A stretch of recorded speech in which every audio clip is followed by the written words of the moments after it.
이제는 율법 외에 하나님의 한 의가 나타났으니 율법과 선지자들에게 증거를 받은 것이라.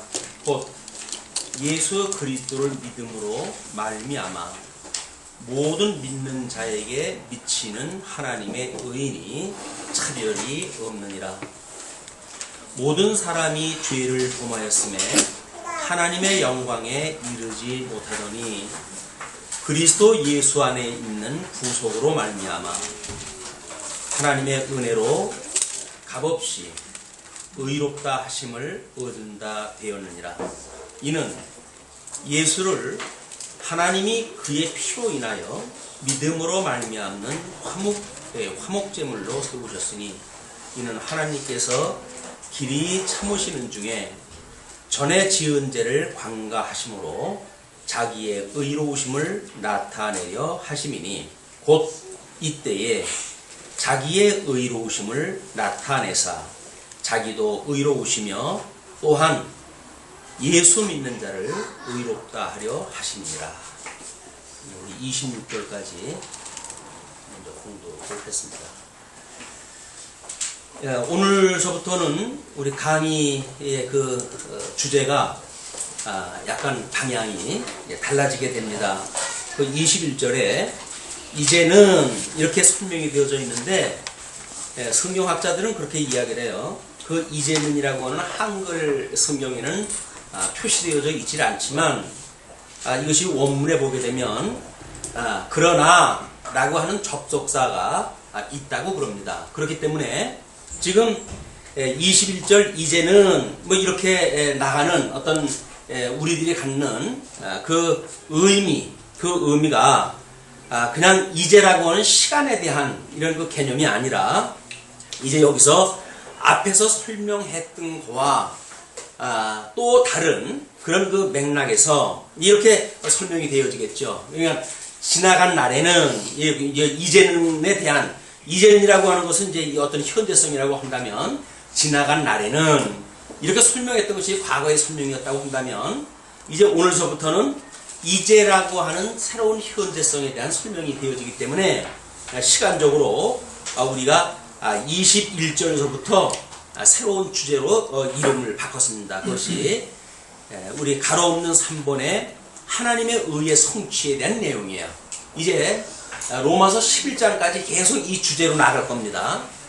그 중에 3장 21절부터 5장 11절까지가 하나님의 의의 실현이라고 하는 그런 그 내용을 공부하는데 특별히 오늘은 이제 그 3장 마지막 부분까지 31절까지 통해 가지고 실현의 방법이 무엇인가, 하나님의 의가 실현되어지는데 그 의를 실현하시는 하나님의 방법이 무엇인지 이 내용을 오늘 살펴볼까 합니다.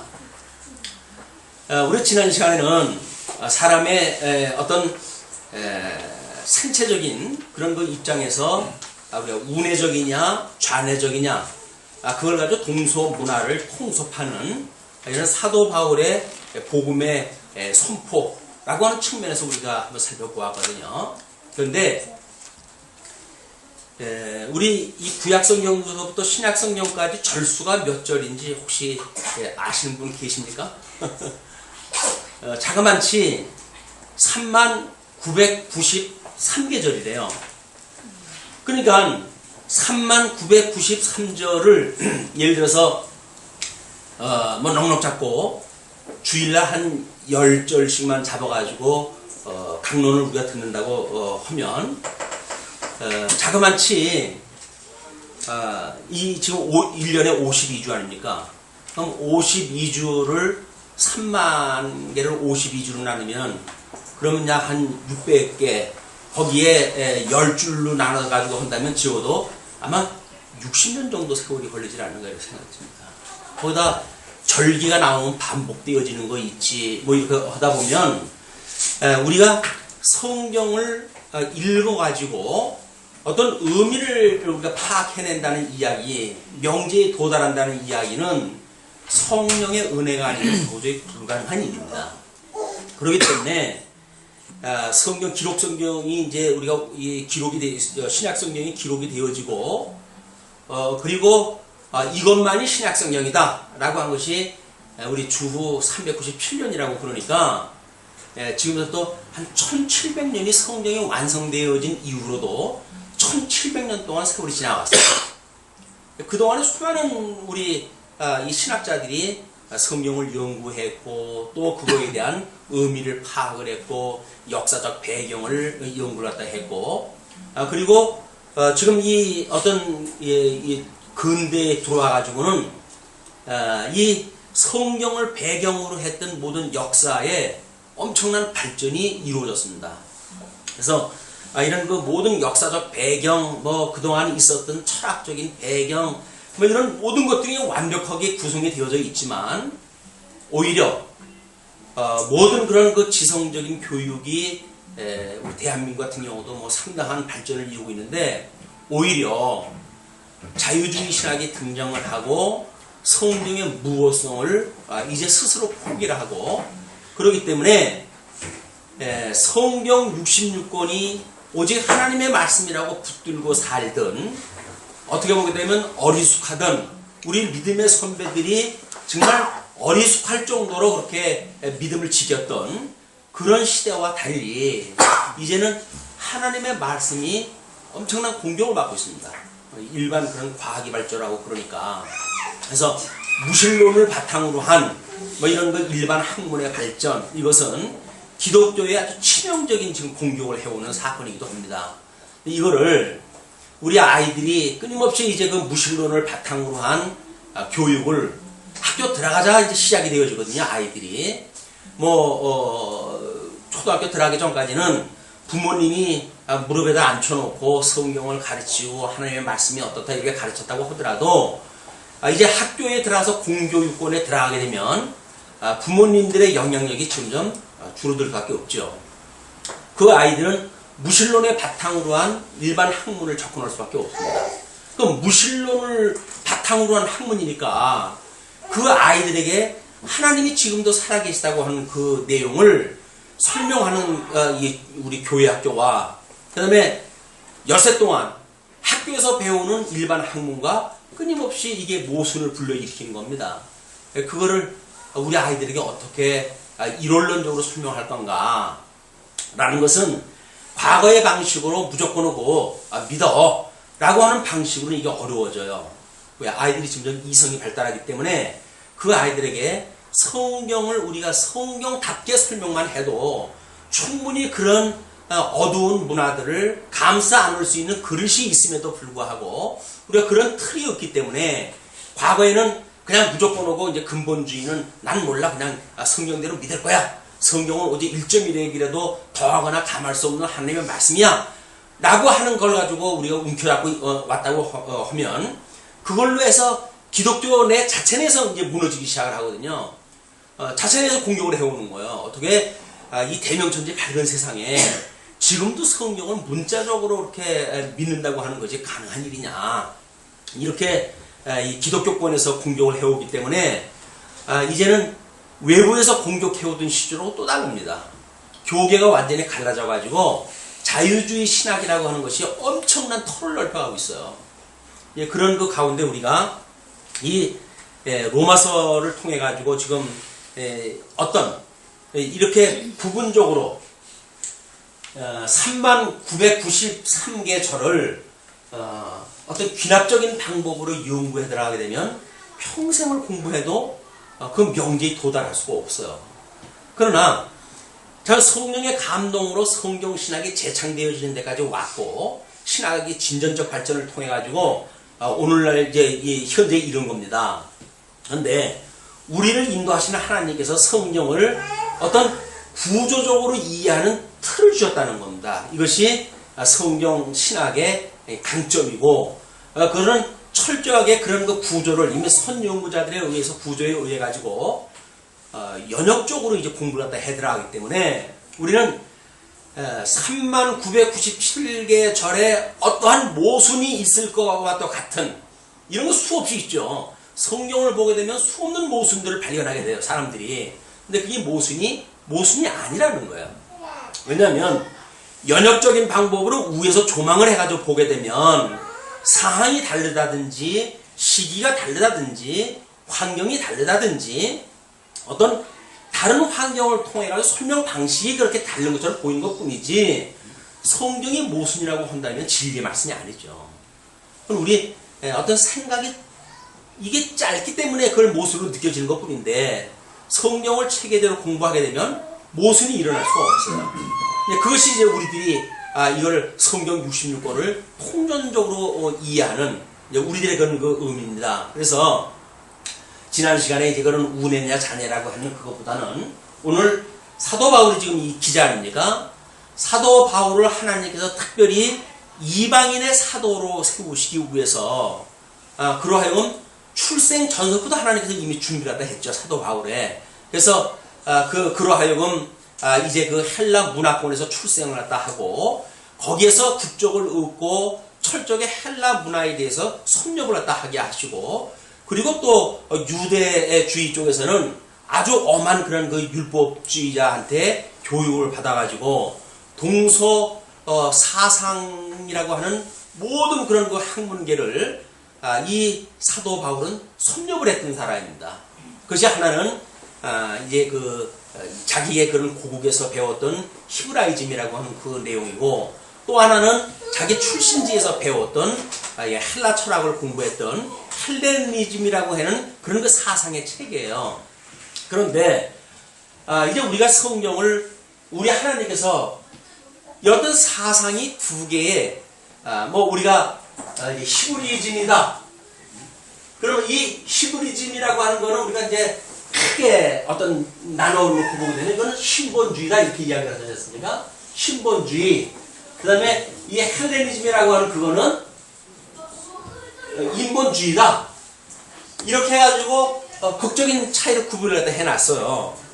그런데 사도 바울은 여기서 지금 머무르는 게 아닙니다.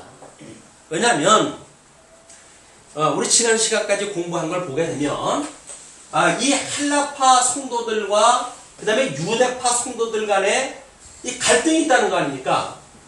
이 갈등이 이 사람들이 복음을 깨달은 사람인데도 불구하고 왜 복음을 깨달은 사람이 이 갈등 문제가 해결이 되지 않는가 라는 이야기는 사도 바울이 지금 여기에 기준을 두기 때문에 그렇다는 거예요. 그래서 이 자체의 기준을 두게 되면 이게 이 갈등 문제가 해결될 수가 없습니다. 이거를 묶어내는 방법이 이걸 어떻게든지 우리가 통섭이라고 이렇게 이야기를 하는데 묶어내야 될 거 아니겠어요? 묶어내는 건데 묶어내는 것이 이거를 넘나들고 상대방을 인정한다고 하는 것으로 해결되는 문제가 아니거든요. 왜냐면 만약에 신본주의자가 인본주의자들을 인정한다고 해서 인본주의가 옳은 게 아니잖아요. 신본주의가 신본주의라고 하는 어떤 그런 자기 자리를 가지고 성경을 공부한다고 하더라도 예수님이 오셨을 당시에 모든 유대인들은 신본주의자예요. 여호와 하나님의 어떤 그 믿음 또는 어떤 메시아에 대한 대망 사상 이것이 엄청났던 사람이거든요. 그런데도 불구하고 하나님이신 우리 그리스도께서 인간의 육신을 입고 이 땅에 오셨는데 신본주의를 지향하는 그 사람들의 사상을 가지고는 예수를 하나님으로 알아보지 못하는 거예요. 메시아, 구약성경에서 언약되어진 메시아를 알아보지 못합니다. 그러니까 신본주의는 맞아요. 지금도 회교권의 이 신본주의는 아주 무섭지 않습니까? 한 손에는 칼, 한 손에는 이 코란을 들고 이제 그 선교사업을 갖다 한다고 할 정도로 그 사람들은 인샬라 하면 끝나는 거예요. 자기가 무슨 일을 갖다 해도 인샬라 하나님의 뜻이다 라고 선언을 내버리게 되면 모든 게 정당화되는 사람들이 회교 문화권의 사람들이거든요. 그러면 그게 신본주의라고 해가지고 우리가 추구하고 있는 성경의 복음이냐 하면 아니라는 거예요. 이거를 통속할 수 있는 그런 그 힘이 뭐냐면 이것이 복음이다. 그래야 복음. 복음을 깨닫지 않으면 히브리적인 사상으로 그다가 무장이 됐든 헬레니즘 사상으로 무장이 됐든 이걸로 해가지고는 갈등 문제가 해결이 안 되는 거예요. 우리가 사도 바울이 안타까워하는 거는 지금 예수를 그리스도로 영접한 사람들은 아닙니까? 이게 지금 이 헬라파 교인들이나 유대파 교인들이나 다 예수를 그리스도로 믿고 복음을 받아들인 사람들인데 자기가 한 몇십 년 동안 그 1차, 2차, 3차 전도 여행까지 통해가지고 경험에 의할 것 같으면 숱한 그 유대주의 출신의 기독교인들이 사도 바울을 끝없이 공격을 하다 해왔잖아요. 끝없이 공격을 하다 해왔어요. 또 뭐 이 헬라 쪽에 있는 사람들도 마찬가지죠. 끝없이 사도 바울을 공격해 왔기 때문에 왜 이 복음을 가지고 있는 사도 바울을 그 사람들이 예수를 믿는다고 하는 이 교회 안으로 들어온 사람인데도 불구하고 왜 복음을 전하는 사도 바울을 끝없이 공격을 하다 해야 되는가 라고 하는 문제는 이 복음의 능력이 없기 때문에 그렇다고 이야기해요. 여기에 기준을 두지 않고 자기네들이 나름대로 가지고 있는 기준에다가 복음을 갖다 끌어다 놓은 거예요. 그러니까 그들이 알고 있는 기독교는 자기네들이 가지고 있는 어떤 히브리즘적인 그런 그 기독교지 기독교적인 히브리즘이 아니란 말이에요. 무슨 그 의미인지 알죠? 이거는 히브리즘이라고 하는 것이 예수님이 오신 그런 그 나라이기 때문에 하나님께서 뭐 몇천 년을 거쳐가지고 이 문화를 만들어 주신 거 아닙니까? 사상 축에도. 그러니까 복음을 만나게 되면 이 사람들의 그 히브리즘이라고 하는 것은 철저하게 복음적인 히브리즘으로 승화가 될 수가 있죠. 그러나 예수를 그리스도로 믿는다고 했던 이 사람들이 가지고 있던 히브리즘은 철저하게 히브리즘적 기독교란 말이에요. 유대적 기독교예요. 그렇기 때문에 그 유대교적인 기독교를 가지고는 이런 어떤 갈등 문제를 해결할 수가 없다. 왜? 자기네들 그 기준을 거기다 두고 맞춰놨으니까. 사도 바울이 저 끝없이 이 앞에서 이야기했던 게 그거 아니에요. 그러니까 우리 아까 이제 예배 전에도 사도신경을 다 같이 외웠습니다. 사도신경이 크게로 나오게 되면 몇 개로 구분이 되죠? 사도신경이 세 부분으로 나뉘어질 거예요. 세 부분이 뭐냐면 우리 이제 이렇게 이야기를 하죠. 제일 첫 구절이 뭡니까?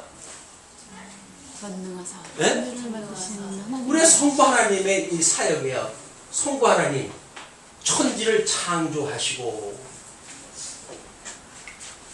이건 짧은 사도신경을 외운다고 우리가 하지만 그거는 성경 처음부터 끝까지의 전체 내용을 압축을 해가지고 우리가 그거를 믿음의 선배들이 이렇게 우리가 이것을 암송하고 이런 그 기준을 가지고 우리가 어떤 신경 하나님의 성경 66권을 이런 거 관점으로 봐야 된다고 생각을 했던 거예요. 이 줄을 벗어나 버리게 되면 히브리즘적 어떤 그런 그 기독교가 돼버리든지 또는 헬레니즘적 어떤 기독교가 되어져 버리니까 어떻게 성경에서 말하는 그 내용을 충실하게 시간이 흘러가도 이게 무너지지 않게끔 할 것인가 라고 하는 것이 성부 하나님의 사역을 해서 이게 천지를 창조하시고 그리고 이제 성자 예수 그리스도에 대해서 뭐라고 합니까? 이게 독생자로서 성모 마리아, 이게 성모 마리아라고 하는 거는 지금 이제 우리 천주교적 표현이지만 우리 마리아 몸에서 나시고 출생, 이 출생으로부터 시작이 돼요.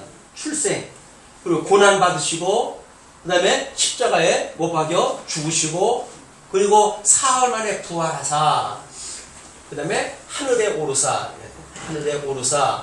하나님 우편에 계시다가, 하나님 우편에 계시다가 저리로부터 그 하늘나라로부터 오시리라. 이게 재림입니다. 재림. 왜? 심판하시려고. 이것이 성경에서 이야기하는 그리스도 이 성자에 대한 우리 신앙 고백이에요. 그렇죠? 이렇게 이제 우리 예수님 오시는데 그 다음에 성령 하나님에 대해서 이야기를 하잖아요. 성령 하나님께서 증거하는 것이 주님의 몸된 교회입니다. 이 교회. 이 교회니까 공회에 대한 어떤 성령 하나님의 교통하심. 이 교통이라고 하는 것은 하나님과 원수되어졌던 우리들이 예수 그리스도의 대속으로 영생을 얻었잖아요. 영생을 얻었으니까 우리 하나님과 영적으로 해가지고 어떻게 서로 통하는가의 문제예요. 아니 우리가 영생을 받았다고 하면서도 하나님과 통하질 않아요. 단절돼 버렸어요. 어려운 일이 있을 때 하나님 앞에 기도도 안 하고 성령을 통해가지고 하나님의 뜻을 분별해야 되는데 그것도 안 하고 이거를 우리가 일방통행이라고 그렇게 이야기를 합니다. 그러니까 민주사회에서 제일 골치 아픈 게 뭐냐면 소통불능이에요. 대화가 안 되는 거예요. 뭐 위에 통치권자가 아랫사람들의 이야기 들을 생각 안 하고 자기 주장만 가지고 뭘 갖다 해나간다든지 이거는 많은 사람들이 함께 이 성령 하나님께서 역사하신다고 하는 하나님의 뜻을 각 성도가 알고 있고 직접 만인 제사장으로 각 성도를 우리 성령님께서 주관하신다고 한다면 우리는 누구든지 하나님과 교통하는 사람들 아니에요. 그 교통하는 사람들끼리 모여 있는 곳이 어디입니까? 이게 교회예요. 교회. 그래서 이 성령의 교통하심, 그 다음에 또 뭐예요? 성령께서 하시는 일이 우리 교회 이 공예의 교통하심과 그 다음에 우리 이 성령 하나님께서 우리 이 주님의 몸된 교회를 어떻게 견인해 가시는지 이것이 끝없이 우리가 이 축을 놓고 성경을 이해를 갖다 해야 되지 않겠어요? 이것이 통섭 성경 개론에 받던 성경의 축입니다. 왜냐하면 이제 이 성자 예수님이 우리 아까 그 본문을 갖다 보니까 뭐라고 그러냐면 그렇게 이야기를 해요. 이건 율법과 선지자들에게 증거를 받은 것이다 이렇게 이야기를 하지 않습니까? 그러니까 성자 예수님의 출생으로부터 이쪽에 지금 이 재림까지의 이 모든 사건은 구약성경에 이미 하나님께서 언약하셨던 내용이에요. 이 구약성경, 그래서 율법과 선지자들에 의해서 증거를 받았던 그 복음이 여기서 증거되어진다. 그러니까 이 언약되어진 구약성경의 내용이 뭐냐? 이것이 이스라엘 국가, 언약자손이라고 하는 12지파를 통해서 하나님께서 선민국가를 통해서 이분에 대한 언약자손을 약속을 했기 때문에 여기에서 우리 하나님께서 약속하셨던 그 나라를 네 가지로 나눠놨잖아요. 그 네 수로 나눠놨죠. 그래서 하나님이 이 선민국가를 창건하시고 그 다음에 분국해 하시고 그 다음에 포로로 끌려가게 하시고 다시 회복해서 이제 모세 오경에서 언약되어진 이 언약되어진 대로 제사장 나라와 거룩한 백성을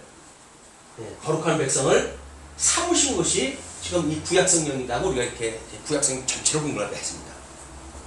그러니까 여기서 증거를 받았다는 이야기는 구조적으로 이 내용이 우리 여기서 그냥 예수님이 이루어져야 되겠죠.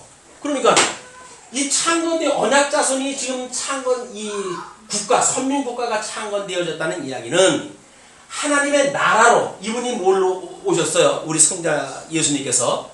그래서 우리들한테 뭘 구하라고 기도하라고 그러죠? 그의 나라와 의를 구하라고 이렇게 이야기를 해요. 그러니까 우리 성자 예수님은 나라로 의로 오신 분이에요. 그러니까 이 나라로 오셨다고 하는 것이 과연 뭔지 이것이 그동안 구약성경하고 신약성경하고 이게 연결이 안 되어졌단 말이에요. 그런데 이 출생되어진 것이 창건했던 그런 그 선민국가듯이 우리 예수님께서 몸을 입고 이 땅에 오신 거예요. 우리 하나님께서 물론 모세 오경에서 언약된 대로 이 나라가 지금 갈라지고 불순종하고 이런 그 일들이 만들어지지만 이게 형식으로 해가지고 나라가 나누어진 거지만 나눠질 때 북쪽 이스라엘이 10지파가 되지 않습니까? 남쪽 유다는 한 지파밖에 안 돼요. 그래서 국호를 어디서 가져갔냐면 북쪽 이스라엘에서 그 국호를 가져갔거든요. 그러니까 이스라엘의 국호를 가지고 있는 선민국가 대부분이 뭘 갖다 혼내는 이야기입니까? 결국은 북쪽 이스라엘의 제사를 드리는 방식을 따라서 이제 살아왔던 거예요. 그거는 분국이라고 하는 어떤 그 형식이지만 이건 철저하게 불순종에 대한 이야기입니다.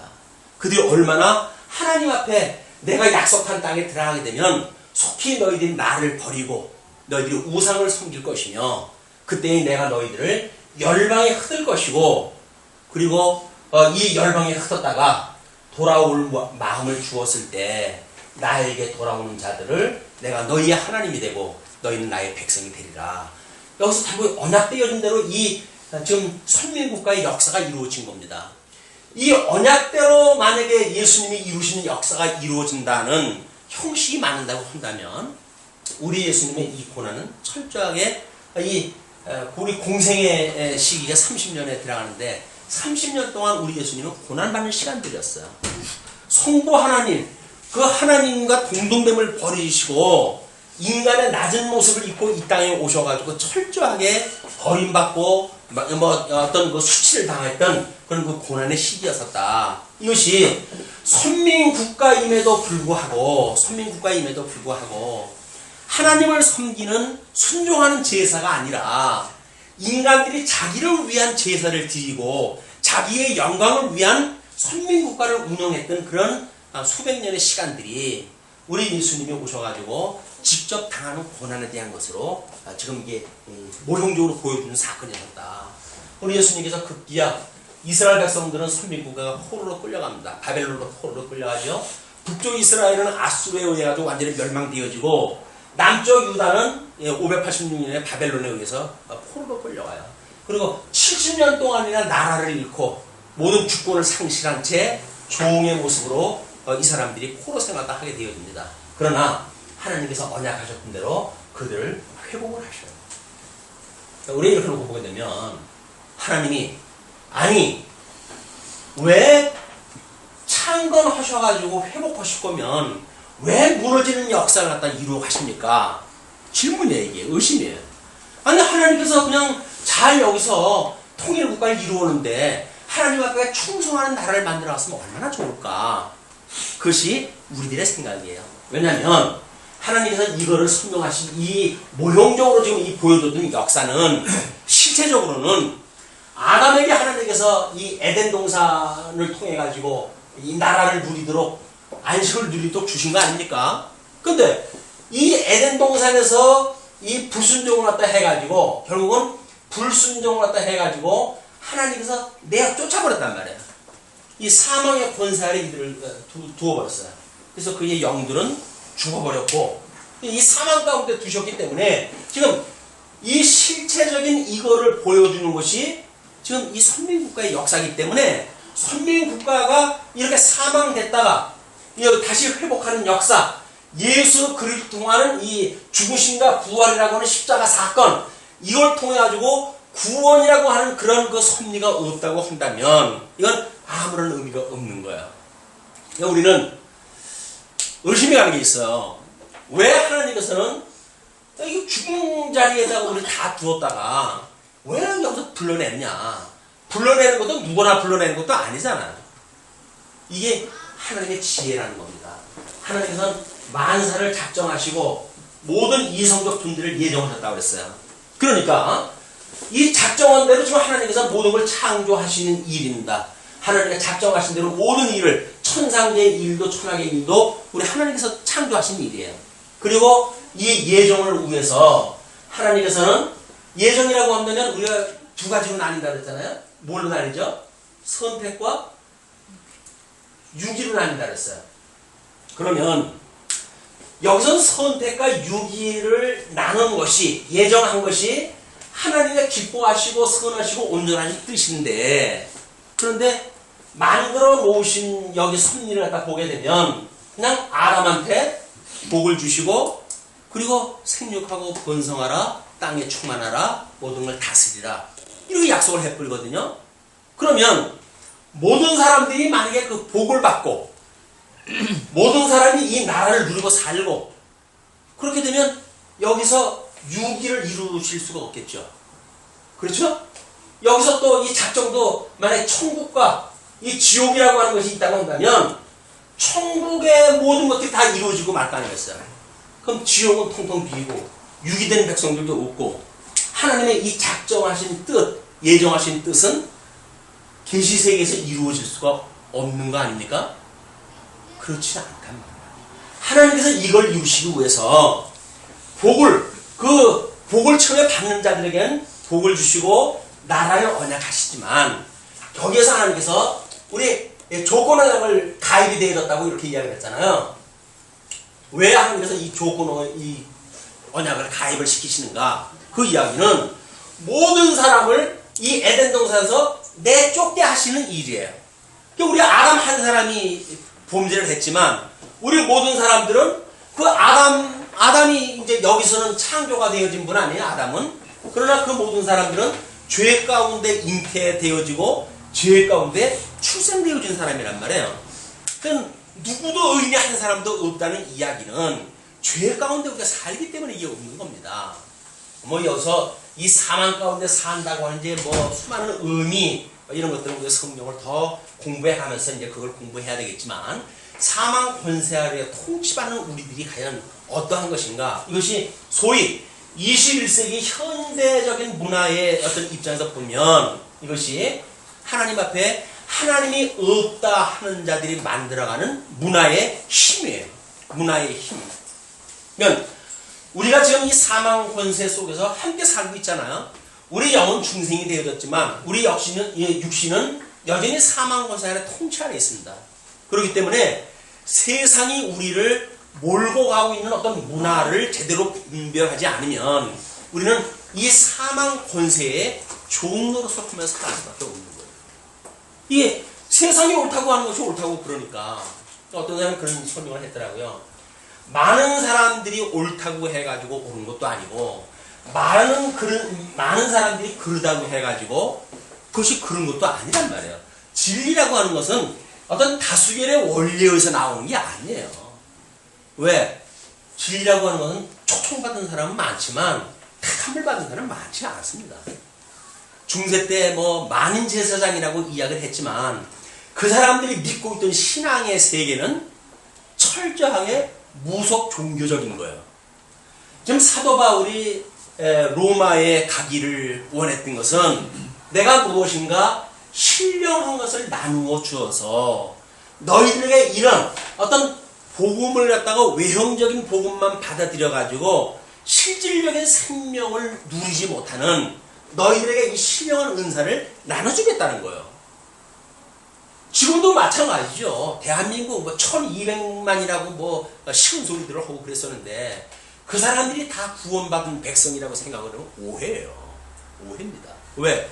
형식적인 종교를 가지고 있죠. 기독교라고는 종교를 가지고 있어요. 그러나 그냥 이런 신앙이에요. 이런 신앙. 여기서 정말 생명의 종교인 그리스도를 만나는 것하고 예수를 그리스도로 믿는다고 하는 이런 이 사람들 어떤 수준의 기독교는 질이 다른 겁니다. 이 질 다른 걸 우리가 파악이 안 되면 세상을 이겨 나갈 방법이 없어요. 왜? 적당히 뭐 조율하고 뭐 이 타협하고 뭐 인정하면 될 거 아니에요. 인정하면 모든 게 해결될 거 아니에요. 이게 종교다원주의예요. 뭐 고집 부릴 거 뭐 있냐? 우리도 너희 교파 옳다고 그럴게. 너희도 우리 교파 옳다고 그러고 우리 같은 배 타고 가자. 매우 좋은 것 같잖아요. 그게 음부의 특성이라는 거예요. 오직 예수 그리스도 한 분만으로 우리가 진리를 삼아야 되는데 예수 그리스도 이외에 어떤 것도 좋다는 거예요. 어떤 것도 좋다는 거예요. 말이 좋아서 종교다원주의지 이건 한마디로 음부예요. 음부의 권세예요.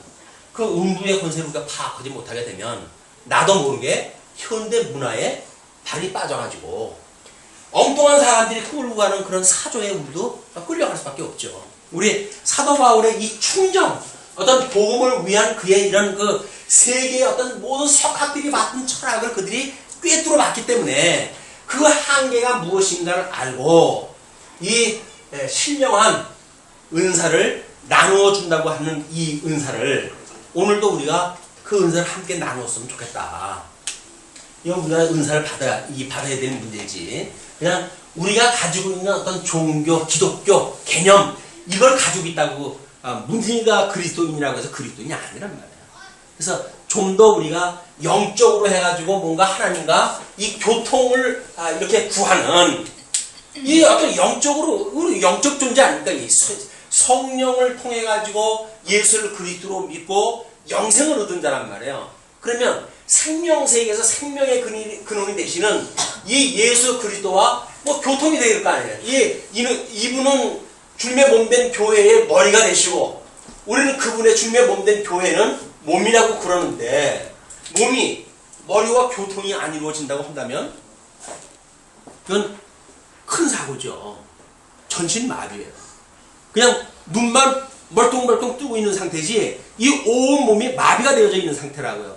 어떤 사람은 조금 나가도 이 척추 하반신 마비 있는 사람도 있죠. 심장은 뭐 열심히 뛰고 뭐 이런 걸 하는데 이 하반신만 또 움직이 못하는 사람들이 있을 거예요.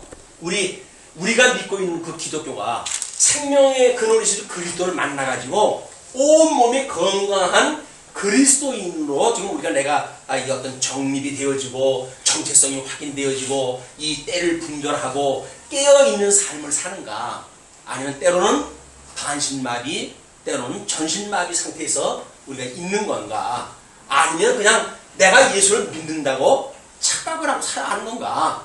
이건 우리가 정말 우리 하나님 앞에 이걸 구할 일이지, 그냥 뭐 예수 믿으면 다 구원 받는 거지, 이런 개념을 가지고는 현대의 이 사망 권세의 음모를 꿰뚫을 수가 없어요. 방어할 우리 방어만이 없어요. 지금 사도 바울의 이제 이 충정을 우리가 한번 확인해 보겠습니다. 자, 21절에 이제는 율법 외에 하나님께서 이 율법과 선지자들을 통해 가지고 증거를 받았던 예수 그리스도 하나님의 한 의인데, 이 한 의가 과거에는 이런 형식으로 주어졌단 말이에요. 이런 형식으로. 근데 앞서 설명하기를 율법을 이렇게 이야기를 했죠. 이제 에덴 동산을 내쫓겼을 때 인간 상태를 뭐라고 그랬습니까? 우리 이제 이 영은 더러움에 내어버려줘가지고, 이 더러움에 내어버려두고가지고 죽어버렸어요. 이게 죽어버렸고, 우리들의 이 지성은 철저하게 하나님 앞에 허망하고, 그 다음에 우준하여져서 하나님의 뜻이 뭔지 모르고 살아갑니다.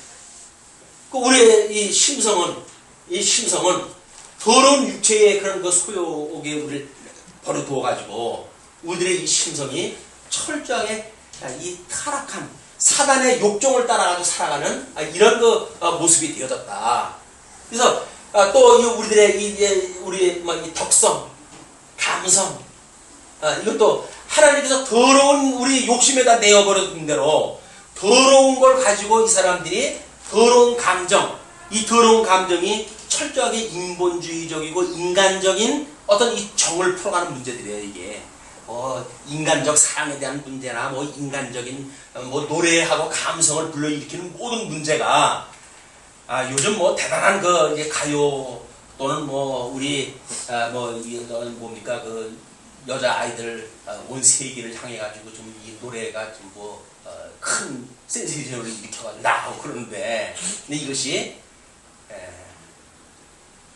뭐 어린 소녀들이죠. 어린 소녀들인데 그들이 여기에 이 사망 권세에 지금 잡혀져 있기 때문에 자기네들이 무엇을 부르는지 모르는 거예요. 그냥 철저하게 욕정적이고 육정적이고 뭐 이런 걸 통해 가지고 사람들의 눈을 끌고 시선을 모으고 이런 방식으로 미를 창출하고 예수를 창출하는 일들 아닙니까?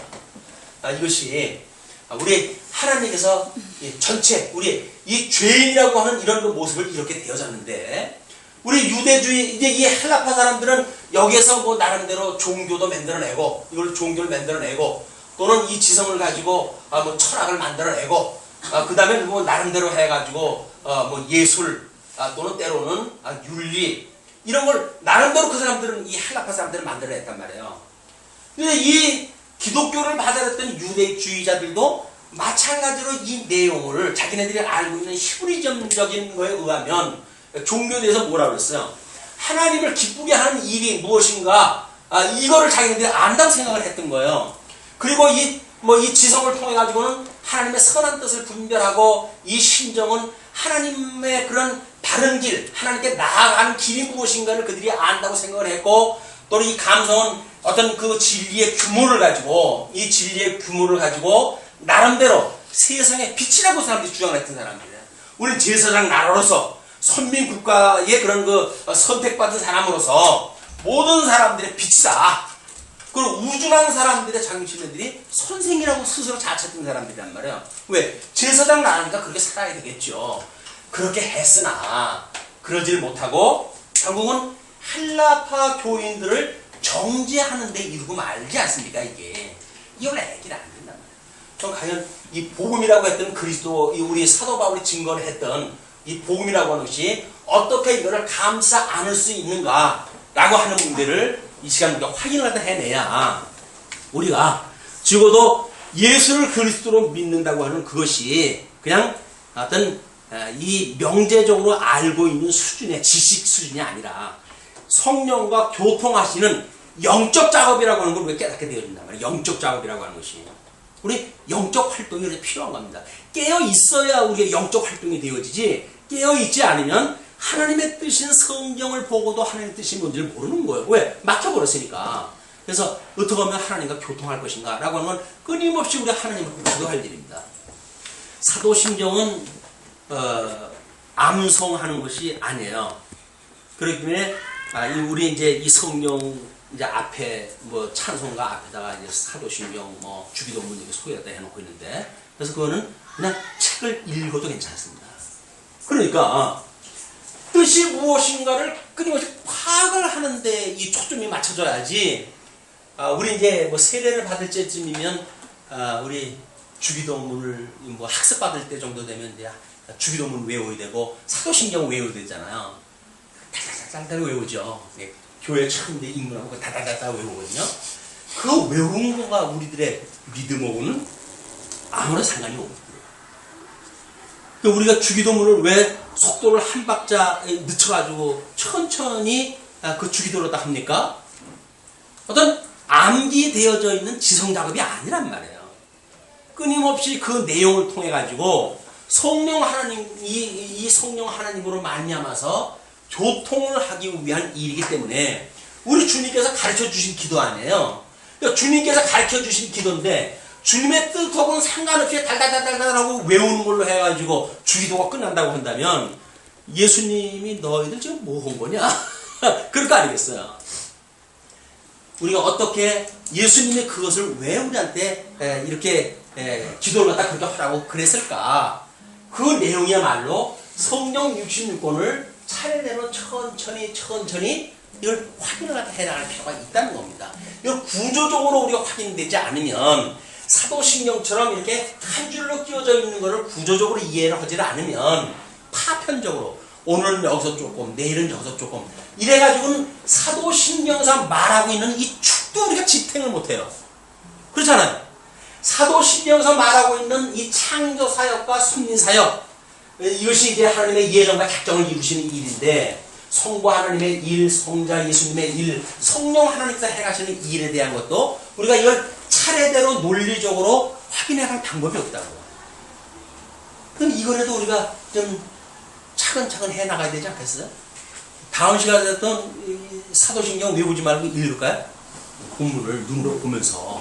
그래야 성경 66권을 통해 가지고 우리가 이렇게 통속적으로 이해했던 것이 이게 뜬구름 잡는 그런 이야기가 아니라 이미 사도신경이라고 하는 아주 2000년, 지금부터 2000년 전서부터 사도들이 이런 맥락으로 복음을 이해했구나. 성경 66권을 이런 식으로 이해를 했구나. 라고 하는 어떤 그런 그 근거 위에 우리 통속 성경 개론이라고 하는 구조를 이해할 수가 있지 않겠어요. 이제 그런 것이 가능해지려면 결국은 이것이 어떤 뭐 이렇게 사도신경에 있는 이런 조항들이 나름대로 우리가 어떤 그림, 전체적인 그림이 그려져야 된다. 이제 사도 바울이 지금 그 내용에 대해서 이 과거의 이 율법, 이걸 가지고 이 사람들이 너희들이 뭐 율법이 이렇게 하나님의 영광을 위하여 하는 뜻을 분별하고 이방인의 뭐 빛이 되어지고 이런 걸로 알고 있지만 너희들은 그렇지가 못했다. 심지어 열린 너희들의 목구멍은 열린 목구멍에 대해서 그렇게 표현하잖아요. 열린 구멍 같고 수없는 지옥 속에 그런 지옥에 들어가는 어떤 터널이에요. 터널. 우리 그 악한 그런 우리 내성 이 내부에 악성으로 가득 차 있는데 쭉 우리 내려가는 통로, 그 지하실로 내려가는 통로, 지옥으로 내려가는 통로와 같다 이게 우리 얼마나 죄인이면 시편 기자 그런 노래를 했겠어요. 그냥 우리가 이 유대인들이 생각했던 그런 것보다는 복음이 말하고자 하는 것이 무엇인지 이것이 여기서 설명하는 한 의, 다른 의라면 너희들이 알고 있는 그런 그 의가 아니라 여기서 말하는 이 율법, 이 율법도 하나님의 의입니다. 자, 하나님의 의라고 하는 것이 우리가 크게는 이렇게 볼 수가 있어요. 자, 에덴 동산에서 하나님께서는 어떤 그 법을 주셨죠? 선악과를 네, 땅에 공과와 금과라고 이제 우리가 그냥 뭐 짧게 설명하다 하기 위해서 그렇게 했어요. 권과, 예, 이 권령이에요. 권령. 권하는 명령이란 말이에요. 또 하나는 금하는 명령이 있어요. 금하는 명령. 금하는 명령. 근데 하나님 절대 이성을 가지고 계신 분이라고 그랬잖아요. 하나님이 좋아하시는 거는 이 권하는 명령을 내리시고 하나님이 싫어하시는 거는 금령을 내리셨어요. 이것이 하나님의 의라고 하는 기준이에요. 기준. 이 의라고 하는 그런 것 뜻은 기준이라고 하는 하나님께서 말하는 공의, 기준, 하나님의 법도라고 하는 이 개념이란 말이에요. 하나님이 좋아하시는 그 법이 뭐냐, 기준이 뭐냐. 하나님이 가지고 있는 기준이 여기 있는데 성경이 말하고 있는 이 율법을 오해한 사람들은 이 기준을 자기 방식대로 오해를 갖다 해가지고 이 헬라파 교인들을 정죄를 갖다 하고 이렇게 하니까 이 지금 하나님의 기준을 하나님의 기준으로 안 본 거예요.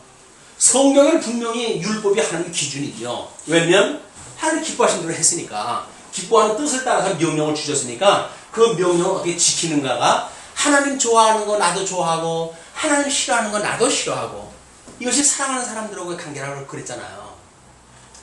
어깃장 놀라고 일부러 사랑하는 사람이 좋아하는 거는 일부러 싫어하고 사랑하는 사람이 싫어하는 건 일부러 좋아하고 그건 사랑하게 되는 게 아니라 전쟁 한번 붙자는 얘기죠. 예, 그렇잖아요. 끊임없이 같은 관계 같다는 거 아니겠어요? 근데 하나님의 이 기준에 의해서 살아갈 때 에덴 동산은 이런 기준을 주셨어요. 그런데 하나님께서 이제 우리 아브라함을 불러가지고 선민국가의 이제 열조인 아브라함을 불러가지고는 이 기준을 뭘로 줬죠? 아브라함한테 준 거는 할례라고 하는 할례. 자, 그러면 모세 이후의 선민국가, 이 모세 이후의 선민국가한테 뭘 주었어요? 이 율법이에요. 그러니까 모형적으로 주었던 아브라함의 이 모든 의라고 하는 것은 이게 실체적인 거니까 이 실체에 대해서 모형적으로 또는 예수 그리스도의 이 예수 그리스도가 하나님께 가장 기뻐하신 기준입니다. 이분이 모든 걸 기준이 되시는 분이에요. 이분이 바로 법으로 오신 분이에요. 법으로 오신 분. 그러니까 이분이 실체 이 에덴에서 언약했던 첫째 아담에게 언약했던 것을 이루시는 것은 예수 그리스도가 성취하시는 거거든요. 그러니까 이 모형이라든지 이 실체적으로 언약했던 것은 오실 예수 그리스도에서 미리 예표적으로 보이는 사건이었었다. 예수 그리스도가 하나님의 의로 오신 거야. 하나님의 나라로 오신 것도 마찬가지죠. 이거 에덴 동산이에요. 에덴 동산. 실체적으로는 하나님께서 이 셈의 후손들에게 다 주었겠죠. 그렇죠? 그리고 이스라엘 백성들한테는 선민국가를 통해서 이루어졌어요. 또는 우리 주님의 몸된 교회는 가견적인 교회를 통해서 이루어졌지만 이 나라로 오신 것이 이분이 나라로 오신 거예요. 그래서 이분은 의와 나라로 오신 분이 바로 예수 그리스도란 말이야. 예수님이 산상수훈을 갖다 할 때 그의 나라와 그의 의를 구하라는 이야기는 의도, 나라도 이렇게 실체와 모형으로만 이것이 설명이 되었다 뿐이지 하나의 원리로 되어져 있으니까 여기서 어떤 거를 잘못 건드리게 되면 다 틀려버리는 거예요. 다 틀려져 버려요. 근데 우리가 아무리 미숙하다고 하더라도 원리적으로 맞게 된다고 한다면 다 맞는 거예요. 이건 이거를 어떤 원리적으로 맞으면 다 맞는 거고 어떤 거는 바삭하게 하는데 이 유대주의자들처럼 율법에 대해서 자기들 달달달달 외울 정도예요. 그런데도 불구하고 원리적으로 맞지 않으면 다 안 맞는 거예요. 예수님은 십자가에 못 박아 죽인 데까지 가잖아요. 어쩔 수 없는 이 한계예요. 그래서 이 복음, 한의, 과거에는 이 율법으로 하나님께서 이런 그 선민국가의 의를 설명할 때 했다면 이제는 또 다른 하나님의 한 의가 나타났으니 이분이 바로 하나님의 한 의로 오셨단 말이에요. 예수님이 기준이에요. 예수님의 의가 기준이다. 그렇기 때문에 율법과 선지자들에게 증거를 받는 거란 말이에요. 율법과 선지자들이 증거를 받습니다. 곧 예수 그리스도를 믿음으로 말미암아 모든 믿는 자에게 미치는 하나님의 의니. 자, 모든 믿는 자에게요. 여기서 구원받는 자에게 속한되어지는 건데 설명을 잘 보십시오. 믿는 자에게 미친다 그랬어요. 미친다. 이 하나님의 의, 예수 그리스도가 지금 이 의를 이루시는데 구속이라고 하는 방식을 가지고 의를 이루시는데 구약 성경에 증거되어진 대로 죽으시고 부활하심으로 이게 맥시멈 안에 지금 출생하고 죽으시는 낮아지는 신분과 그 다음에 부활과 승천 이 뒤에 있을 이 승리의 신분과 예수님은 낮아지는 신분과 높아지는 신분이 있는데 그 낮아지는 신분과 높아지는 신분의 제일 중앙이 뭐냐면 죽으심과 부활이라고 하는 역사란 말이에요. 십자가 사건. 예수님의 죽으심과 부활이라고 하는 것이 모든 복음의 핵심인 거예요. 그러니까 죽으심과 부활을 보여주셔가지고 당신의 의를 이루셨는데 그런데 이 의가 이 예수 그리스도의 구속을 하게 되면 믿는 자에게 어떻게 된다고요? 그냥 미친단 말이에요. 이 하나님의 말씀의 능력이 미쳐지는 거예요. 미친다는 이야기는 내가 쫓아가서 되어지는 게 아닙니다. 그냥 우리 구속받은 사람들 이미 여기서 예정되어진 사람들에게는 하나님께서 이 구속의 은혜가 우리들한테 덮쳐요. 미쳐요. 이렇게. 쓰나미 몰려올 때 아무리 도망가도 미치게 되면 소용없습니다. 그냥 빨리 들어가는 거예요. 우리 하나님께서 은혜로 우리를 미친 그 은혜, 그 구속의 은혜가 저에게 미친 하나님의 의인이 차별이 없다. 그러니까 이게 열방하게 주어졌던 거나 모세 선민국에 주어진 거나 다를 바가 없단 말이에요. 원리적으로 같은 거니까. 근데 왜 너희들은 오해를 가지고 있느냐? 이거는 이론론적인 이런 어떤 복음적인 원리가 아니니까 자기 나름대로 가지고 있는 논리에서 의해서 보니까 이게 맞지 않는 거예요. 이 기준이 약간 틀어지는 거예요. 그러나 이 원리를 보게 되면 셈의 후손이든 아브라함의 후손이든 이게 같은 거 아닙니까? 이게 같은 거야. 이게 하나의 문제지 다른 것이 아니다 그 이야기예요. 그러면서 차별이 없다. 모든 사람이 죄를 범하였음에 하나님의 영광에 이르지 못하더니 그렇죠? 타락되어져가지고 우리 하나님의 영광을 우리 이루지 못했어요. 그래서 하나님은 어떠한 분인지도 모르고 하나님 기뻐하시는 뜻을 이제 우리 행하지도 못하고 이렇게 되어졌었는데 그리스도 예수 안에 있는 그 구속으로 말미암아 하나님의 은혜로 값없이 의롭다 하심을 얻은 자 되었느니라. 의롭게 되어진 겁니까? 뭐가 되어졌다 그래요? 의롭다 함을 입게 되었단 말이에요. 그걸 우리가 칭의라고 이야기하는 거예요. 이 의가 예수 그리스도가 하나님의 의로 와가지고 구속사역을 통해가지고 이걸 이루셨을 때 우리는 이 의가 이 죄인이었던 우리들에게 이게 더 쉬워져요. 더 쉬워져요. 그러니까 우리 속은 여전히 죄인데 우리 예수님께서 이게 미쳐가지고 하나님의 의로 이거를 우리한테 입혀버렸으니까 이거를 칭의다 이렇게 이야기합니다. 칭의. 의롭다고 칭해주는 것이 우리가 의로워진 게 아니에요. 그냥 예수 믿는다고 잘난 척하면 안 되는 거예요.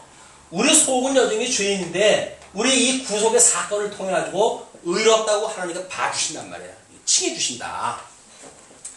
자, 그렇기 때문에 이 예수를 하나님이 그의 피로 인하여 믿음으로 말미암는 화목제물로 세우셨으니 화목제물. 여기서는 이 에덴 동산을 갖다 했을 때 하나님이 쫓겨날 때 뭘로 했죠? 이 기준에 의해 가지고 불순종했을 때 그걸 용서한 구속의 조건이 뭐였어요? 가죽옷 사건이었어요. 가죽옷을 해입혀 가지고 그를 이제 아담을 내쫓았단 말이에요. 그런대로 가인과 아벨은 이 가죽옷 사건을 믿는가 구속의 은혜를 깨닫는 피 흘림의 제사를 믿는 아벨은 양을 잡아가지고 하나님 앞에 제사를 드리지만 이걸 믿지 않는 가인은 곡물을 잡아도 하나님 앞에 제사를 드리잖아요. 그러니까 하나님께서는 아벨의 제사는 받으시고 가인의 제사는 받지 않으셔요. 왜? 피 흘림의 제사가 아니면 사함이 없기 때문에 그런 거예요. 그것이 우리 예수님이 십자가에서 죽으실 것에 대한 피 흘려 돌아가실 것에 대한 예표적인 사건이기 때문에 같은 원리로 작동이 되어진단 말이에요. 그렇기 때문에 지금 화목제물로 이분을 삼으셨잖아요. 6월절 어린 양으로 우리 예수님이 돌아가시게 하고 성전으로 그가 부활되게 하고 제사장으로 승천하게 하셔서 예수 그리스도의 모든 그 영원한 제사직을 하나님 완성케 하셨다. 이 예수를 하나님이 세우셨으니 이는 하나님께서 길이 참으시는 중에 전에 지은 죄를 강가하심으로 자기의 의로우심을 나타내려 하심이니, 예수님이 오시기 전까지는 구약적인 그런 설명 방식으로 이걸 이야기를 했어요. 그냥 아주 멸하지 아니하시고 그냥 예수님이 오실 때까지 유보로 딱 한 거예요. 예수님이 오시고도 70년 동안 유보가 됐어요. 그러고도 만약에 이 복음을 깨닫지 못하게 되면 이스라엘은 심판을 받을 수밖에 없습니다. 그게 주 70년 사건이에요. 그리고 만약에 세상 끝날까지 가가지고 마지막 그 유대인들한테 마지막 기회를 주실 텐데 하나님께서 민족적으로 회개하고 돌아올 기회가 되어지는데, 그때도 돌아오지 아니하는 자들은 이제 영원한 심판으로 해가지고 마지막 사망으로 부활할 수밖에 없는 거예요. 지옥에서 영원히 살아갈 수밖에 없단 말이에요. 이게 하나님께서 하신 심판의 사건입니다. 당신의 의라고 하는 것을 이루신 심판의 사건이다. 그러면서 그 26절 곧 이때에 자기의 의로심을 나타내사, 이때에 이게 지금 때가 이루신 거예요. 때가 이루셔가지고 자기의 의로우심을 나타내시고 자기도 의로우시며 또한 예수 믿는 자를 의롭다 하려 하십니다. 의롭다 하려 하십니다. 당신도 이 공의를 통해 가지고 하나님 이렇게 해도 심판하지 않네, 세상 끝날 없는 거네, 이렇게 사람들이 했을 거 아니에요?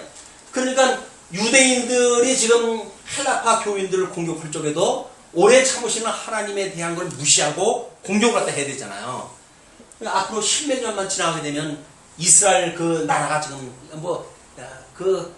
지구상에서 지금 없어질 판인데, 성전은 이방인들 발에 밟히고 모든 유대인들은 다 흩어져 세방 뿔뿔이 흩어질 텐데, 그걸 모르고 지금도 어떤 이런 과거 자기의 이 방식대로 율법을 가지고 성도를 심판하고 이렇게 하는 것에 대해서 너희들이 복음의 지금 이해도가 없기 때문에 그런 것이다. 내가 너희들한테 이 신령한 복음을 전해줘야 되겠다, 그 이야기예요. 이 신령한 은사를 나눠주기 위해서 내가 너희들한테 가겠다, 그런 그 이야기입니다. 자, 이제 27절서부터 28절까지는 하나님의 의는 언약된 대로 믿음으로 실현된다고 이렇게 이야기합니다. 그런즉 자랑할 때가 어디뇨? 있을 수가 없느니라. 무슨 법으로냐? 행위로냐? 아니라 오직 믿음의 법으로니라. 믿음의 법. 이 법이라고는 예수 그리스도가 지금 법 아니에요. 의가 되신 분이란 말이에요. 그러면 그분을 믿는 그런 그 법, 믿음의 법, 그 믿음의 법을 가지고만이 구원에 동참하다 하게 되어지는 거다. 그런 그 이야기죠. 인간의 어떤 공로, 조건, 환경 이런 걸로 해가지고 하나님의 구원에 우리가 이르는 것이 아니라 철저하게 하나님께서 거저 주시는, 값없이 주시는 은혜로 말미암아 이루어지는 것이다. 28절 그러므로 사람이 의롭다 하심을 얻는 것은 율법의 행위에 있지 않고 믿음으로 되는 줄 우리가 인정하노라. 그렇게 되면 이제 그렇게 인정하기 때문에 하나님은 홀로 유대인의 하나님뿐이시뇨 또 이방인의 하나님은 아니시뇨 진실로 이방인의 하나님도 되시느니라. 이 이방인과 유대주의자 이자들이 같은 하나님의 자녀고 같은 생명을 받은 자라고 하는 걸 지금 선언되어지는 거죠. 그러니까 지금 29절에 설명하는 그 방식이 그 이야기예요. 지금 이 두 가지 민족이라고 하는 그거는 방식이 다르을 뿐이지 이 원리 안에서는 같은 원리이기 때문에 그 이야기죠. 그래서 이방인의 하나님도 되시는 것이다. 할례자도 믿음으로 말미암아 또는 무할례자도 믿음으로 말미암아 의롭다 하실 하나님은 한 분이시니라. 그런즉 우리가 믿음으로 말미암아 율법을 폐하느뇨 그럴 수 없느니라. 도리어 율법을 굳게 세우느니라. 자, 근데 이렇게 돼버렸어요. 히브리파 사람들이 그럼 뭐야 이거? 그럼 우리는 뭐야? 먼저 보다 한번 질문 나왔잖아요. 그러면 유대인의 나음이 무엇입니까? 라고 문제 제기가 됐단 말이에요. 그런 자들에게 너희는 말씀을 맡았던 그런 그 자들이 아니야. 많은 그런 유익이 있지만 말씀을 맡았던 그런 그 자들이다 라는 걸 설명했다 해가지고 선민, 선택되기 전 백성이라고 하는 그런 그 정체성에 대한 걸 설명했다 해줬어요. 근데 오늘도 이렇게 만약에 이것이 아브라함의 민족이든 헬라의 민족이든 만약 구원이 다 그냥 그 뭐 은혜로 되어지는 거라고 한다면 그럼 뭐 율법 있으나 마나네? 그럼 앞으로 이제 필요 없네?